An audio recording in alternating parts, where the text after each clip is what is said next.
تیری میری شرارتیں قسط نمبر 3۔ ویسے ابراہیم بھائی بھی نہ کتنے گنے میانے ہیں، قسم سے پنک بھی نہ پڑنے دی اور عشق کے پینگے پڑھا لیے۔ اور تم مجھے ایک بات تو بتاؤ بن بطوڑی، جب تمہیں یہ پتہ تھا کہ ابراہیم بھائی کا کوئی لفڑا چل رہا ہے تو تم نے ہمیں کیوں نہیں بتایا؟ اب علیزے کی گردن رحم کے ہاتھوں میں تھی۔ تم خود ہوگے ہمون جادوگر۔ چھوڑو مجھے، وہ تو خود کی بن بطوڑی کہے جانے پر بلبلا اٹھی اور اس کے ہاتھ اپنے گردن پر سے ہٹانے لگی۔ نہ نہ نہ نہ میری بہن، یہ گردن اب تب ہی ٹوٹے گی جب تم ہمیں بتاؤ گی کہ ایسا کیا ہوا کہ تم کو یہ بات ہم سے چھپانی پڑی۔ اوے گدھے، مجھے خود کچھ دن پہلے پتہ چلا تھا یونی میں۔ مجھے کام تھا، بھائی سے ان کے آفس میں جا رہی تھی جب یہ باتیں سنی تھی۔ مجھے تم لوگوں کو بتانے کا موقع ہی نہیں ملا، اور کل بھائی نے خود ہی سب کے سامنے اپنا بانڈا پھوڑ دیا تھا۔ اب چھوڑ دو، بچی کی جان لوگے کیا؟ وہ سب بتاتے آخر میں التجائیہ لہجے میں بولی تو رحم نے اس کی گردن چھوڑی، لیکن وہی بات کہ وہ اتنی نازک تھی، ذرا سی انگلیوں کے دباؤ پر اس کے گردن پر نشان پڑ گئے تھے۔ لیزی سوری یار، یہ وہ اس کی گردن پر نشان دیکھ کر پریشان ہو گیا۔ کیا ہوا، سوری کیوں بول رہے ہیں؟ وہ حیران ہوتے بولی، جبکہ اپنی گردن ابھی تک وہ سہلا رہی تھی۔ یہ نشان پڑ گئے میرے ہاتھ رکھنے سے، وہ آنکھوں میں نمی لیے بولا۔ جو بھی تھا، جیسا بھی تھا، بھلے وہ دونوں بہت لڑتے جھگڑتے تھے لیکن وہ دونوں اسے جان سے بھی زیادہ عزیز تھے۔ اوے رحم کے بچے، تم رو کیوں رہے ہو؟ مجھے کچھ نہیں ہوا یار۔ وہ ایک دم سے اٹھتے اس کے پاس آ بیٹھی اور اس کے بال بگاڑتے بولی، مجھے اتنی زور سے نہیں پکڑنا چاہیے تھا۔ اوے پاگل، تم نے بالکل بھی زور سے نہیں پکڑا۔ تجھے پتہ تو ہے میں کتنی نازک مزاج ہوں، بس پڑ گئے نشان۔ آخر میں وہ شرارت سے بولی تو وہ ہنس دیا، اور یہی تو وہ چاہتی تھی۔ آگے بڑھ کر اس کا ماتھا چوم لیا تو اس نے بھی ویسا ہی عمل دہرایا۔ ہاں میں تو سوتیلی ہوں نا، جیسے آیت منہ بناتے بولی تو رحم نے اسے بھی اپنے حصار میں لیا اور اس کا بھی سر چوما۔ تم دونوں تو میری جان ہو۔ اوے ایسا مت بولو، بھائی نے سن لیا نا تو جان سے مار دیں گے۔ جانتے نہیں ہو کیا، ان کی جان تو یہ آیت میڈم ہے۔ علیزہ شرارت سے بولی تو وہ جھنپ گئی، جبکہ رحم نے ان کو دیکھتے بے ساختہ ان کی خوشیوں کی دعا مانگی تھی۔ وہ لوگ جب وہاں پہنچے تو ان کا بہت اچھے سے استقبال کیا گیا۔ ماہی کی ہی باتوں کا اثر تھا جو آج وہ دونوں میاں بیوی گھر ایک ساتھ مہمانوں کو ویلکم کرنے کے لیے موجود تھے۔ ثمینہ بیگم کے اشارے پر معراج صاحب نے بات شروع کی۔ اصل میں رؤوف صاحب، ہمارا یہاں آنے کا مقصد کچھ اور ہے۔ یہ ہمارا بیٹا ہے ابراہیم، یونیورسٹی میں پڑھتا ہے۔ اس کے علاوہ اپنا بزنس ہے ہمارا، ماشاءاللہ اللہ کا دیا سب کچھ ہے، اور اب ہم چاہتے ہیں کہ آپ کی بیٹی ہمیشہ کے لیے ہمارے گھر آ جائے۔ اصل میں ہم ابراہیم کے لیے آپ کی بیٹی ماہین کا ہاتھ مانگنے آئے ہیں۔ امید ہے آپ لوگ ہمیں مایوس نہیں کریں گے۔ باقی آپ ماہین بیٹی سے پوچھ لیں، پھر جو آپ کا فیصلہ ہو ہمیں آگاہ کر دیجیے گا۔ رؤوف صاحب نصرت بیگم سے ساری بات سن تو چکے تھے، لیکن ایک بار خود بھی ماہین سے بات کرنا چاہتے تھے۔ آپ کا بہت شکریہ معراج صاحب کہ آپ نے ہمیں عزت بخشی، یہ ہمارے لیے شرف کی بات ہے۔ آپ کو کون نہیں جانتا، لیکن میں خود ایک دفعہ اپنی بیٹی سے بات کرنا چاہ رہا تھا۔ وہ جو بھی کہے گی آپ کو آگاہ کر دیں گے، لیکن فی الحال میں کوئی جواب نہیں دے سکتا۔ آپ سمجھ رہے ہیں نا میری بات؟ رؤوف صاحب نے کہا تو سب نے اس بات میں سر ہلایا۔ بھائی صاحب، کوئی شور زبردستی نہیں ہے، آپ ہماری بیٹی سے پوچھ لیں، آخری فیصلہ تو اسی کا ہی ہونا ہے نا؟ رابعہ بیگم نے کہا تو ابراہیم نے منہ بسورے عقیل اور سالار کو دیکھا، جو اسے دیکھ کر مشکل سے ہنسی کنٹرول کیے بیٹھے تھے۔ ابراہیم پہلے ہی انہیں بتا چکا تھا کہ ماہی کی رضامندی سے ہی رشتہ لے کر جا رہے ہیں، تو اب یہ پوچھنے والا کیا سین آن ہو گیا تھا۔ اتنے میں کانا بھی آ گیا تو سب اٹھ کر ڈائننگ ہال میں چلے گئے۔ یار سالار بھائی، یہ کیا ہو رہا ہے؟ ڈائریکٹ ہاں کر دے، یہ پوچھنے والے چنچلے کیوں کر رہے ہیں یہ؟ وہ تینوں سب سے آخر میں وہاں سے نکلے جب ابراہیم نے کہا، تو اتنا اتاولا کیوں ہو رہا ہے ابراہیم؟ ایسی بھی کیا لٹ مچی ہوئی ہے؟ ظاہر ہے بیٹی والے ہیں تو منہ اٹھا کر فوراً ہاتھ توڑی نہ کریں گے، کوئی طریقہ ہوتا ہے ہر بات کا۔ تو سالار بھائی، کس نے کہا کہ منہ اٹھا کر رشتہ دے دیں؟ بے شک منہ لٹکا کر دے، لیکن دے تو صحیح، انتظار کی سولی پر لازمی لٹکانا ہے انہوں نے۔ ابراہیم شرافت سے باہر چل، ورنہ یہیں پر ہی میں نے تجھے الٹا لٹکا دینا ہے۔ سالار کی دھمکی دینے پر وہ منہ بسورے وہاں سے چلا گیا۔ وہ دونوں اسے دیکھتے نفی میں سر ہلاتے وہاں سے چلے گئے۔ جبکہ ان کے جانے کے بعد وہ دونوں شیطان کے چیلے صوفے کے پیچھے سے باہر آئے۔ جب سب لوگ جا رہے تھے اور ابراہیم نے سالار کو روک کر بات کی، تب یہ دونوں صوفے کے پیچھے چھپ گئے تھے تاکہ ان کی باتیں سن سکے۔ آخر کار علیزے اور آیت کی ٹریننگ کا اثر تھا، اب وہ اپنی آپیوں کے لیے اتنا تو کر ہی سکتے تھے۔ دائم برو، یہ ابراہیم بھائی کو کچھ زیادہ جلدی نہیں ہو رہی شادی کی؟ سائم اپنی گلاسز ٹھیک کرتے بولا۔ دونوں بھائیوں کو گلاسز لگی ہوئی تھی اور تقریباً شکلیں بھی ایک جیسی تھی، بس آنکھوں کے رنگ دیکھ کر ہی ان دونوں کی پہچان ہو سکتی تھی۔ دائم کی آنکھیں کالی تھیں جبکہ سائم کی بھوری۔ صحیح کہہ رہے ہو سائم برو، لیکن مجھے ایک بات سمجھ نہیں آئی، یہ باتیں جو ابھی بھائی لوگوں نے کی ہے کچھ خاص تو نہیں تھی، بس جلدی شادی کا رونا رو رہے تھے۔ اب گھر جا کر یہ بات آپیوں کو بتائیں گے کیا؟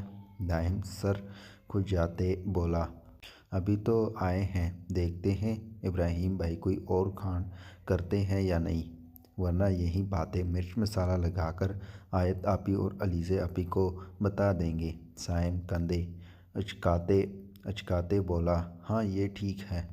چلو جلدی سے باہر چلتے ہیں، ورنہ ماما سے ڈانٹ پڑے گی کہ دوسرے گھر آ کر بھی ہماری بغیرتیاں ختم نہیں ہوئی۔ ہاں ہاں ہاں چلو۔ وہ دونوں ایک دوسرے کا ہاتھ پکڑتے باہر چل دیے جہاں سب کھانا کھا رہے تھے، لیکن ابراہیم کی نظریں سامنے بیٹھی ماہین پر ٹکی تھی۔ ان دونوں شیطانوں نے اپنی شیطانی مسکراہٹ سے ایک دوسرے کو دیکھا اور شیطانی ہنسی ہنس دیے۔ میں نے کیا کہا تھا، کوئی کانڈ ضرور کریں گے ابراہیم بھائی، دیکھنا اب آگے ہوتا کیا ہے۔ وہ دائم کے کان میں سرگوشی کرتے بولا، اس سے پہلے کہ یہ جاسوس کوئی اور پلاننگ کرتے۔ بریدہ کے بلانے پر وہ دونوں شرافت سے آ کر بیٹھ گئے۔ یہ لوگ ابھی تک آئے کیوں نہیں؟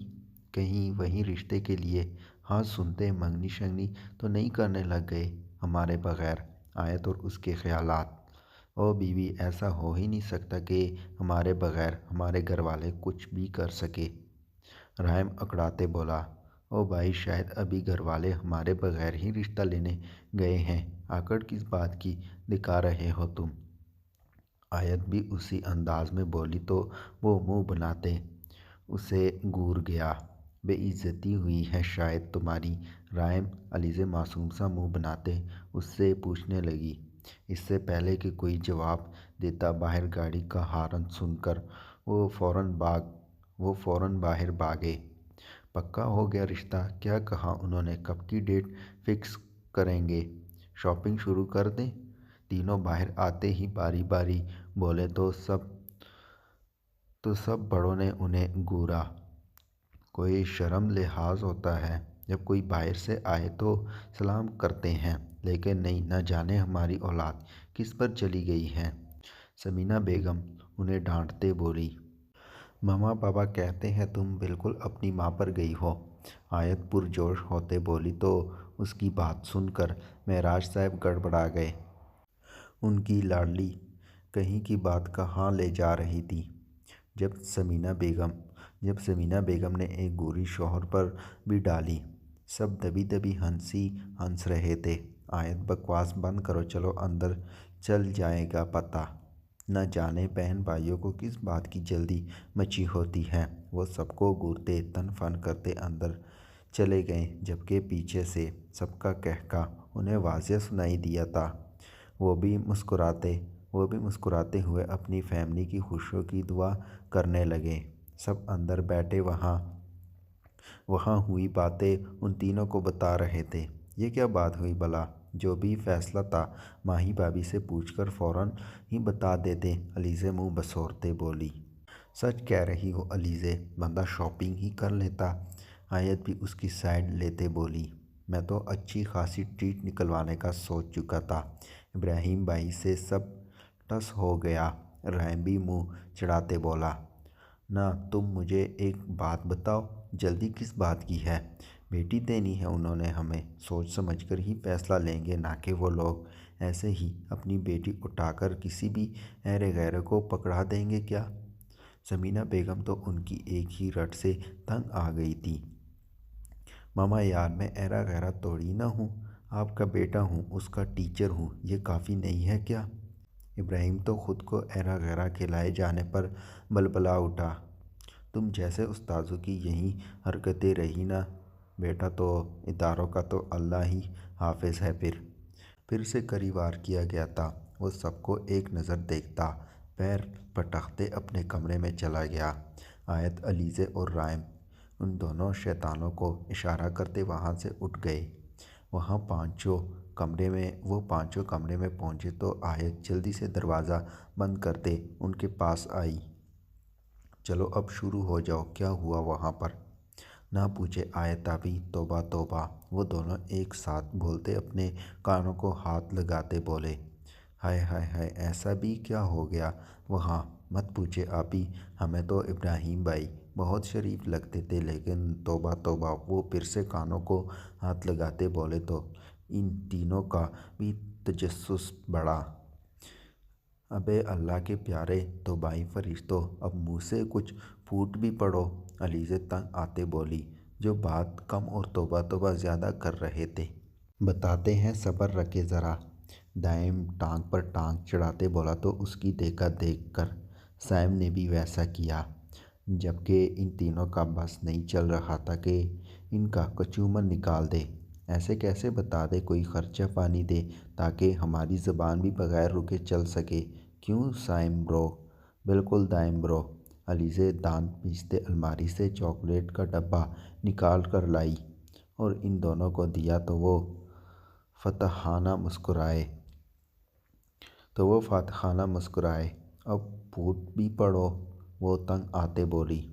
علیزے آپی یار کیا بتائیں، ابراہیم بھائی کا بس نہیں چل رہا تھا کہ آج ہی وہ بھابھی کو اپنے ساتھ لے آئے، اتنے تاولے ہو رہے تھے۔ اور ایک اور بات، کھانا کھاتے ہوئے وہ ماہی بھابھی کو ایسے دیکھ رہے تھے جیسے کوئی لوفر دیکھتا ہے۔ اور تو اور جب ماہی بھابھی نے اپنی یہ بڑی بڑی خوبصورت آنکھیں اٹھا کر بھائی کو دیکھا تو بھائی نے توبہ توبہ، وہ پھر سے کانوں کو ہاتھ لگاتے بولے۔ تو بھائی نے انہیں آنکھ وانکھ کی؟ توبہ توبہ، کیا؟ وہ تینوں ایک ساتھ حیرت سے بولے۔ آیت یار بھائی ایسے لگتے تو نہیں ہیں، مطلب بڑوں کا بھی لحاظ نہیں کیا۔ وہ دونوں شیطانی مسکراہٹ لیے ایک دوسرے کو دیکھ رہے تھے، اور ابراہیم بیچارہ، جس نے ایسا ویسا کچھ بھی نہیں کیا تھا، اب اس بات سے بے خبر تھا کہ وہ تینوں اس کے ساتھ کیا کرنے والے ہیں۔ اور بتاؤ، اور کیا کیا بھائی نے؟ رحیم نے پوچھا۔ رحیم بھائی یہ پوچھیں کیا نہیں کیا انہوں نے؟ بھابھی کھانا کھانے کے بعد کچن میں چائے بنانے گئی تو بھائی بھی سب سے نظر چھپاتے کچن میں چلے گئے ان کے پیچھے، لیکن ہماری نظروں سے نہ بچ سکے۔ بس پھر کیا تھا، آگے بھابھی کے پیچھے بھائی، اور بھائی کے پیچھے ہم دونوں۔ پھر کیا ہوا؟ علیزہ جلدی سے بولی۔ ہونا کیا تھا وہی ہوا جو فلموں ڈراموں میں ہوتا ہے۔